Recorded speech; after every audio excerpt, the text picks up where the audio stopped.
Hi guys, ಹೇಗಿದ್ದೀರಾ ಎಲ್ಲರಿಗೂ ರಾಖಿ ಹಬ್ಬದ ಶುಭಾಶಯಗಳು. ಸೊ ರಾಖಿ ಹಬ್ಬ ಅಂತಂದರೆ ನನಗೆ ತುಂಬ ಇಷ್ಟ ಆಗಿರುವಂತಹ ಹಬ್ಬ, ತುಂಬ ಎಮೋಷ್ನಲ್ ಆಗಿ ಫೀಲ್ ಆಗುವಂಥ ಒಂದು ಮೂಮೆಂಟ್. ಆ್ಯಕ್ಚುಲಿ ನನಗೆ ರಾಖಿ ಹಬ್ಬ ಅಂದರೆ ತುಂಬ ಇಷ್ಟ. ನನಗೆ ಯಾಕಷ್ಟು ಎಮೋಷ್ನಲ್ ಆಗ್ತೀನಿ ಅಂತಂದರೆ, ತುಂಬ ಅಟ್ಯಾಚ್ ಆಗಿದ್ದೀನಿ ನನ್ನ ಬ್ರದರ್ಸ್ಗೆ. ಆ್ಯಕ್ಚುಲಿ ಅದರಲ್ಲೂ ನನ್ನ ತಮ್ಮಂದ್ರಂದರೆ ನನಗೆ ಜೀವ ಅಂತಲೇ ಹೇಳಬೇಕು. ನನಗೆ ಆ್ಯಕ್ಚುಲಿ 4 ಬ್ರದರ್ಸ್ ಇರೋದು. ಸೊ 4 ಬ್ರದರ್ಸ್ ನನಗೆ 4 ಪಿಲ್ಲರ್ಸ್ ಇದ್ದ ಹಾಗೆ ಲೈಫಲ್ಲಿ. ಸೊ ತುಂಬ ಅಟ್ಯಾಚ್ ಆಗಿದ್ದೀನಿ.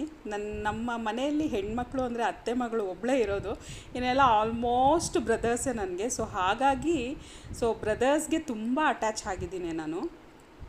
ಸೊ ಈ ಹಬ್ಬ ಅಂತಂದರೆ ನನಗೆ ಅಷ್ಟೊಂದು ಎಮೋಷ್ನಲ್. ಸೊ ಚೈಲ್ಡ್ಹುಡ್ಡಲ್ಲಿ ನಾನು ಬೇರೆ ಕಡೆ ಇದ್ದರೂ ಬಂದು ರಾಖಿ ಕಟ್ಟೋದು ಆ ಥರ ಎಲ್ಲ ಸೆಲೆಬ್ರೇಟ್ ಮಾಡ್ತಿದ್ದೆ.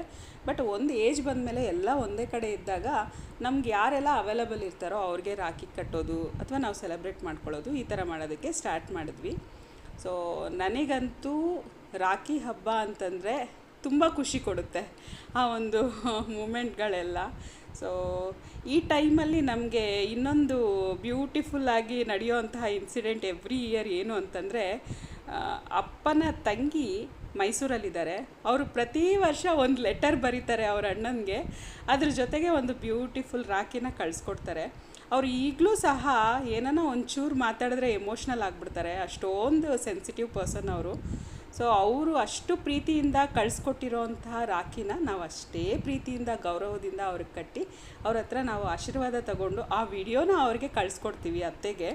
ಸೊ ಆ ವಿಡಿಯೋನ ನೋಡಿ ಅತ್ತೆ ತುಂಬ ಎಮೋಷ್ನಲ್ ಆಗ್ತಾರೆ. ಯಾಕಂದರೆ ಅವ್ರ ಅಣ್ಣಂದರು ಅಂದರೆ ಅವ್ರಿಗೆ ಜೀವ. ಆ್ಯಕ್ಚುಲಿ ಎಷ್ಟೇ ಮನಸ್ತಾಪಗಳು ಬರ್ಬೋದು, ಫ್ಯಾಮ್ಲಿಯಲ್ಲಿ ಏನೇ ಆಗ್ಬೋದು, ಬಟ್ ಅಣ್ಣ ಅಂತ ಬಂದಾಗ ಅದನ್ನೆಲ್ಲ ಮರೀತಾರೆ ಅವರು.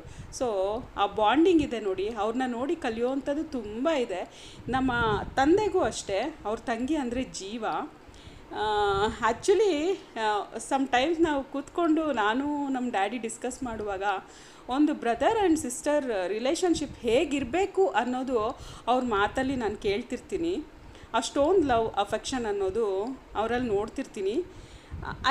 ಸೊ ಆ ಥರದ ಒಂದು ಲವ್ ಆ್ಯಂಡ್ ಅಫೆಕ್ಷನನ್ನು ನಾನು ತಾಯಿ ಸ್ಥಾನದಲ್ಲಿ ನಿಂತು ನನ್ನ ಅಣ್ಣ ತಮ್ಮಂದರಿಗೆ ಇವತ್ತು ನಾನು ಕೊಡ್ತಿದ್ದೀನಿ.